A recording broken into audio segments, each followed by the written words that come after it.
answering Michael's question from San Diego. And Michael writes in, for those of you just tuning in, he's like, yeah, I'm 69 years of age. I filed and froze my Social Security account in 2016 when he was 66. So now 3 years later, he's 69. Amount was $2,550 a month. He was born in April of 1950. I know I made the deadline before the rules changed because Michael is correct. A few years ago, you can no longer file and suspend your benefits depending on your age. For most of you, it's already past the deadline. There's only a small, if you're born before 1950 and you still haven't claimed your Social Security benefits, I would highly seek financial planning advice because you're probably leaving some money on the table. So SSC, that should be SSA, but SSC is what Michael's calling the Social Security Administration. Social Security. Social Security Company. Knows to start payments when I turn 70 YOA. How do I get paid back retroactively all payments at 70 to 66 years of age and take the lower payment amount? Call them. So here's what Michael's wanting to do. And I hope this is not the case, but this is usually what happens is that you can file and suspend your benefits. So at 66, at his full retirement age, he went to Social Security Administration, filed his benefits, but then he suspended them and let his benefit continue to grow. So from age 66 to age 70, he would get an 8% delayed retirement credit. So by age 70, he would roughly get 132% higher benefit, right? So now he's at that 70-year mark. And so he's like, okay, well, now it's time to turn on my benefits. And let's say his benefit was $1,000 a month. Sure. At age 70, it would be what, $1,300? Correct. Give or take a couple bucks? $1,320. So what he's wanting to do is not take the $1,320 a month. He wants to take the $1,000 a month. That he would have received over the last 4 years. That he would have received and then continue with the lower payment. Right. But he wants to get a lump sum payment from Social Security of that. So you could do this. You could say, hey, you know what? I was just kidding. Give me all the money that I would have received because I didn't claim any monies, right?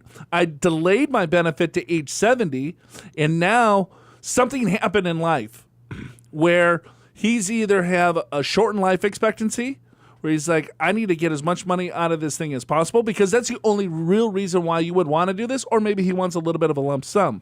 So you can retroactively go back to Social Security Administration and say, you know what, I filed for my benefit and I suspended them because I thought I wanted to take the higher benefit at age 70. Nah, life's changed. Let me go back. Then from there, retroactively from 70 on, he would get the lower benefit, but he would get a lump sum payment of all the payments that he missed.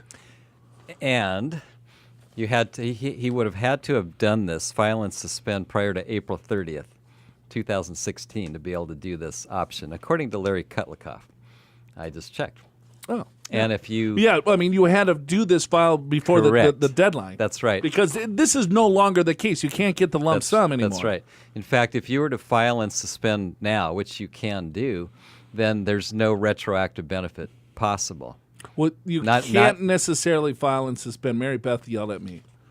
According to Larry Kutlikoff, he says, for people who voluntarily suspended their benefits prior to 4/30/2016, the answer is yes, they can get the lump sum. But the answer is no for people who suspend their benefits on or after April 30th.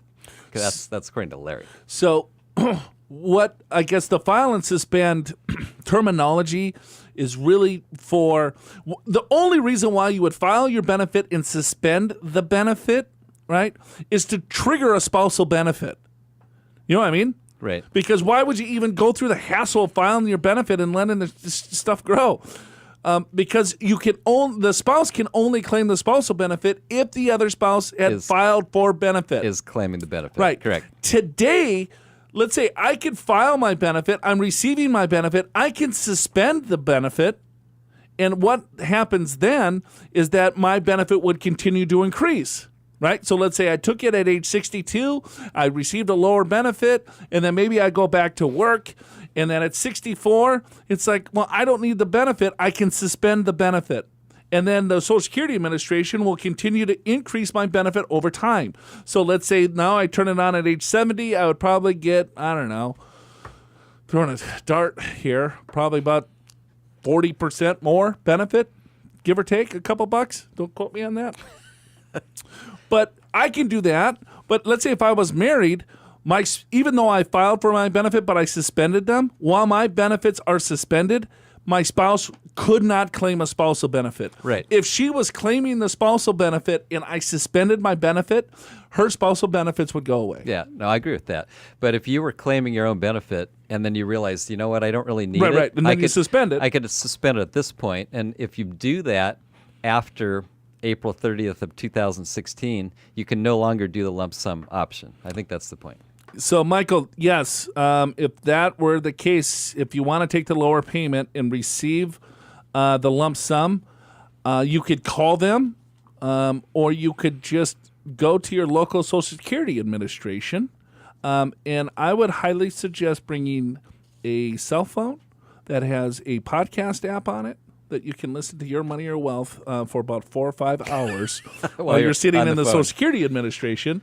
And then when they challenge you and say, no, you can't do this, you can just say, you know what, listen to this. This is what Joe Anderson said, and then they can call me and I can prove them right. That has happened a time or two. Yes, I would say in this type of case, I would go to the Social Security office because they're probably going to tell you you're wrong. And you're not wrong. Yeah, they're saying, hey, you can't do this. And you'll be like, no, I can do this. Because I did it because before. Because the rules changed. They did. But you qualify over the old rules. And you'll probably get someone new that didn't realize the change. And so they'll have to get their supervisor. And I don't know. I would go in, but just bring, I don't know, some activities. Yeah, actually because it's like sitting in the DMV, man. Yeah, and the other thing I would bring is I would actually go to the Social Security website that talks about that you could still do this by filing and suspending prior to April 30th of 2016. So then you hand it to them when they say you can't do it. I think Mary Beth even told us that if you call the Social Security Administration and you get an answer that doesn't make sense or that confuses you, hang up and call back. Right. Yes. And talk to someone else. Right. Yeah, when this whole rule change, we were rushing clients in to file and suspend, and then they would say, no, they told us we can't do it. Yeah. Yes. No, you can do it. And then how about the doctor? And then we were, because they were already past full retirement age, and we're like, no, you can file and suspend. She can claim this. No, they said we can't do it. Yeah, so I sent him a bunch of stuff, and he went in, but he got a different person. Different person. No problem. Yeah. And he had all the stuff he didn't need, but anyway.